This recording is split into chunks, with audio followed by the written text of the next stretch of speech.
Welcome back to the deep dive. Listen, before we even get into the meat of this, I need you to do one thing right now. Hit that like button and make sure you're subscribed to the show. Yeah, do it right now. You are really not going to want to miss the insights we're bringing today. Exactly. Because let's be honest, the algorithm isn't exactly, it's not pushing this kind of content to the top of your feed. We're tackling things that usually get suppressed. Today, we're not just reviewing a book. We're looking at what the author calls a field manual. It really is way more than just a book. We're looking at Duluth Model State-Sanctioned Male Persecution by Conrad Riker.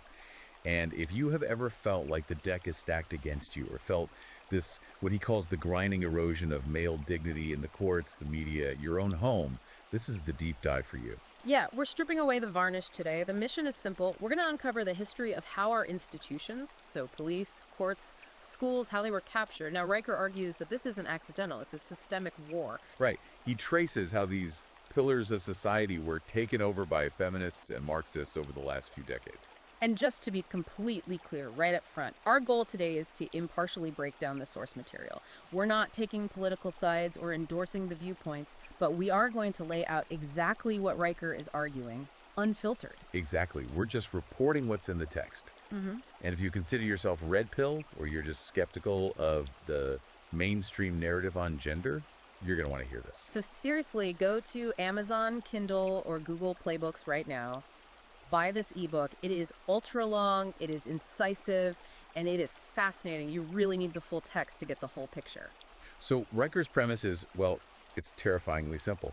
He argues that the Duluth model isn't just some police policy for handling domestic disputes. Even though that's what they tell you it is. Right. He argues it's a total ideological takeover, a framework that basically treats masculinity itself as a pathology. A disease to be cured. Or criminalized. So let's unpack that right away. Segment 1, the Duluth deception. I think most guys have heard the term, maybe passingly on a forum, but they don't know how deep the rot goes. What exactly is this model? Well, Riker describes it as patient zero. It started in Duluth, Minnesota, back in the early 80s. It was originally pitched as this sociological experiment. Just a way to handle domestic violence better. Right. But Riker details how it morphed into rigid dogma. The core tenet, and this is literally written into training manuals, is to view domestic conflict not as a relationship issue, but as a patriarchal power play. So police are trained to assume the male is the aggressor. Wait, they just assume? Before they even take a statement? That is the core of his critique, yeah. Riker cites a 2016 Minneapolis Police Department memo that ordered officers to always assume the male is the aggressor during disputes. That's incredible. The logic of the model is that even if the woman is hitting the man, she's likely just resisting patriarchal control. So the investigation takes a backseat to ideology. The man is the oppressor by default. I mean, that's worse than guilty until proven innocent. That's guilty because of your biology. Precisely. And he gets into something called the power and control wheel. It's a diagram used in about 43% of police manuals across the U.S.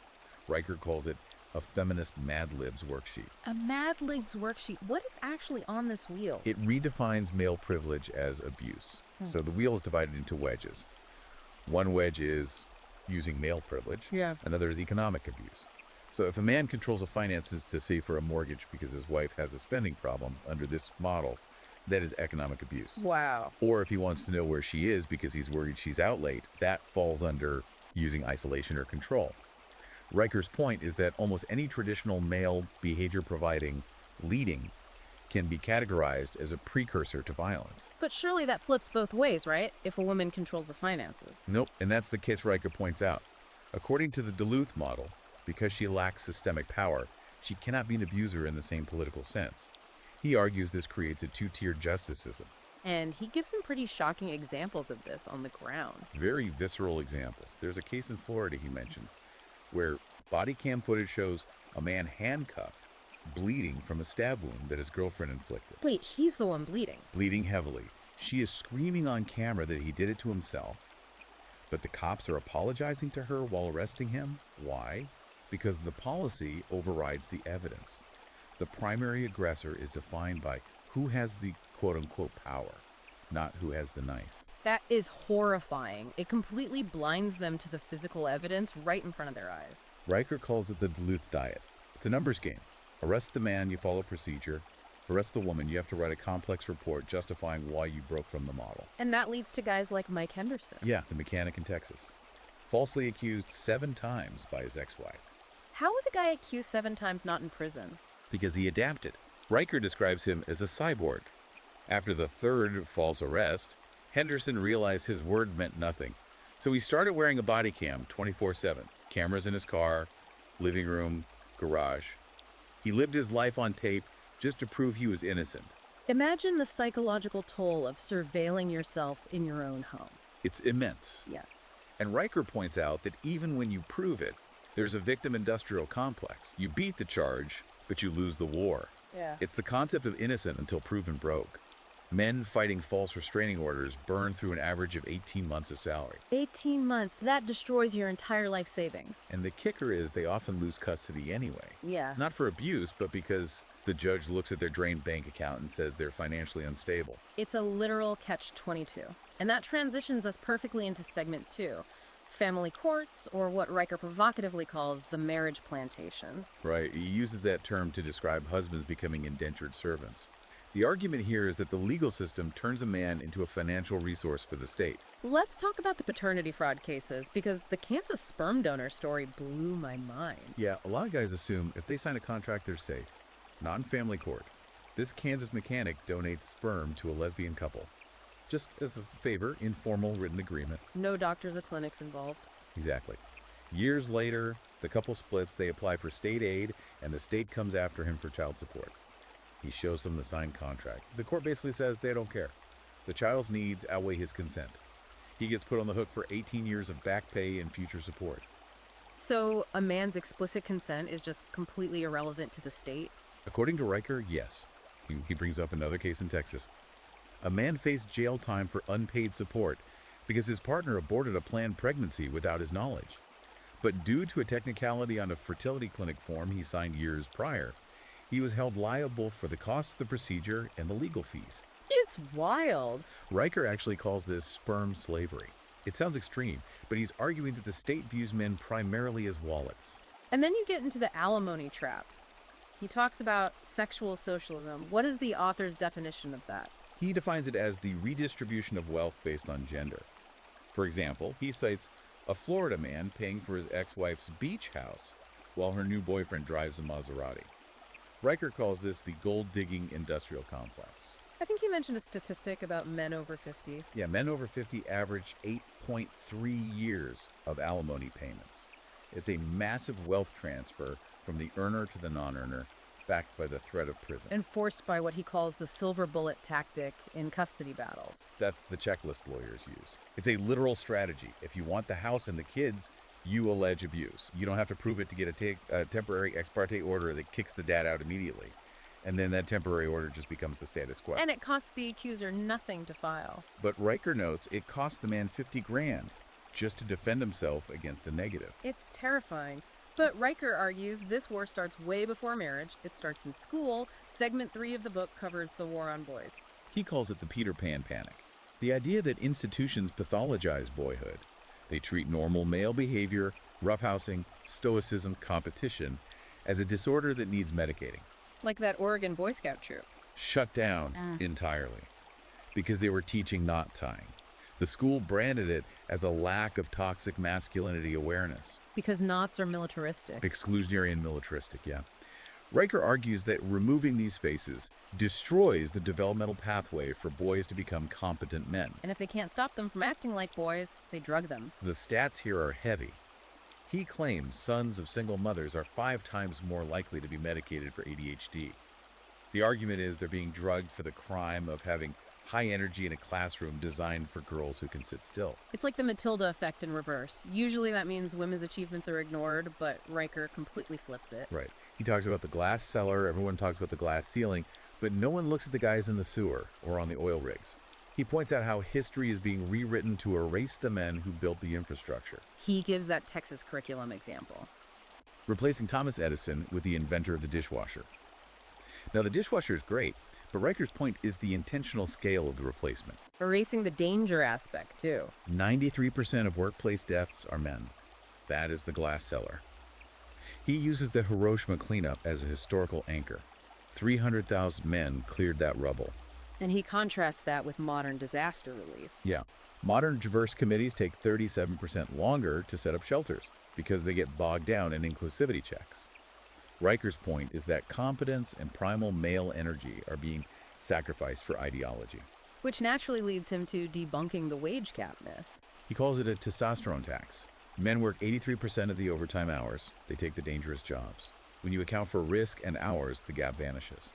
But Riker says society maintains the myth because it justifies the wealth transfer we talked about in divorce courts. Right, if society thinks women are underpaid victims, it's easier to seize male assets. It's all incredibly connected. The courts take the money, schools break the spirit, and then the media mops up. Which brings us to corporate woke culture. The beta male betrayal. He looks at the Gillette ad disaster. Is this the best a man can get lecture? I remember staring at the screen wondering why they were insulting their own customers. Riker notes they lost $8 billion in sales from that, and he contrasts it with the massive success of startups like Alpha Razors. But it goes deeper than marketing. Much deeper. He calls it the estrogen economy, claims that companies like Pfizer and BlackRock penalize high testosterone leadership styles. Assertiveness gets labeled aggression. This is where his argument gets purely biological. It's not just culture, it's evolution. He brings up a World Bank statistic. Every 1% drop in testosterone correlates with the GDP drop. Riker argues civilization relies on a specific kind of drive that is currently being medicated away. And the cost is actual bodies. We have to talk about the male suicide epidemic. It's the darkest part of the book. Riker states that men facing false accusations are 8 times more likely to commit suicide. And there's almost zero infrastructure to help them. Only 1% of domestic violence shelters even accept men. You're stripped of your kids, your money, and then told you're privileged while you're homeless. It's completely overwhelming. It is. But that is why he calls this book a field manual. He doesn't just list the problems, he gives you tactics. Segment 5 is all about resistance and the alpha future. He shifts heavily from analysis to strategy here. The absolute first principle is documentation. The paper trails win wars. He recommends specific apps, right? Yeah, like our family wizard. If you're in the system, or even just a rocky marriage, you use technology that timestamps every message so it can't be manipulated. And he brings up body cams again. It sounds dystopian. It does, but Riker argues that for a man in a divorce, surveillance is safety. Then there's the gray rock method. I found this absolutely fascinating because it's so counterintuitive. It's pure psychological warfare. Normally, if you're falsely accused, you get angry. You yell that you didn't do it. But to a family court judge, that anger looks like instability. So what does Riker suggest? You become a gray rock, boring, non-reactive, emotionless. Give them absolutely nothing. Just a blank wall. Exactly. He argues the system feeds on male anger. If you show it, you lose. If you become a boring rock, high conflict exes go crazy because they can't get a reaction to use against you. He gets into financial tactics too, specifically crypto. Using Monero and offshore trusts. Riker views the court system as a confiscatory regime, so he says men need to judgment-proof themselves. He calls it financial stealth. If the gynocratic courts can't find your assets, they can't award them to your ex. But he's not just advocating for hiding. He's talking about building. The parallel systems part was really inspiring. The garage guilds. Since the schools are broken, he says build underground mentorship programs. Men teaching boys welding, mechanics, coding, bypassing the ideology entirely to teach hard skills. And what was the dad's army thing? With the drones? A wild detail. Groups of fathers using drones to document an ex-spouse's behavior in custody battles. Proving neglect when the courts refuse to listen. Using asymmetric technology to level the playing field. Which culminates in his vision of the alpha future. Right. Resurrecting patriarchal order, but not through politics. Yeah. Through pure competence. He highlights a Detroit mechanic collective that doesn't protest. They just fix engines and teach boys to be useful. Riker's whole point is that competence is undeniable. Eventually, society is going to need men who can actually fix the grid and pave the roads. Exactly. And that is how he believes the power balance shifts back. We've covered a massive amount of ground today, from the Duluth Model to these garage guilds. As an expert looking at this text, what's the biggest takeaway from Riker's manifesto? For me, it's the sheer scope of the argument. Riker connects things that feel separate. Police procedure, school curriculum, HR policies, and draws a single line through them to show a unified ideological goal. It changes how you view the risks of basically every interaction. Whether you agree with his conclusions or not, His documentation of the Duluth model as a foundational flaw in the justice system is something every single man needs to understand. It really is a wake-up call. He's asking the reader to look at history. These institutions weren't always this way, they were captured. And he's arguing they can be bypassed or completely rebuilt. Which brings us to a final provocative thought for you, the listener. Building on what we've discussed, Riker touches on this concept of guerrilla history. The idea that because the mainstream has erased male achievement, it is entirely up to men to keep that history alive underground, to actively build parallel societies. It really makes you ask yourself, if the system is as rigged as Riker presents it, is participation even a viable strategy anymore? Or do you have to build something entirely new? Are you just living in the system, or are you building a lifeboat? That is the question you need to mull over. Look, we have barely scratched the surface of the data and the stories in this book. You need the full battlefield manual. You really do. Go to Amazon Kindle or Google Playbooks right now and buy Duluth Model State-Sanctioned Male Persecution by Conrad Riker. Read it. Study it. And if you want the unfiltered intel and the latest updates, you need to follow the author directly. Go follow at Conrad N. Riker on Twitter and YouTube. And definitely subscribe to his Substack at conradnriker.substack.com. Do it today. And before you click away, make sure you like this deep dive and subscribe to our show. We're going to keep bringing you the analysis of the sources that others are too scared to touch. We will see you on the next one.